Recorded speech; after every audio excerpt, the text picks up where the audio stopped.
ஒருத்தியம்மா கோலமயில் ராணி ஆடி வரும் பூங்கலசம் அழகிருக்கும் மேனி தேர் நடந்து தெருவில் வரும் ஊர்வலமா ஊருலகில் அவளை போல பேர் வருமா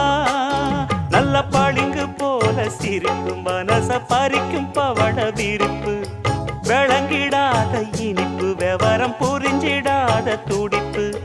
சந்திர ஜோதி வந்தது போல சுந்தர தேவி ஜொலிப்பு கலைவாணியோ ராணியோ அவள்தான் யாரோ சிலை மே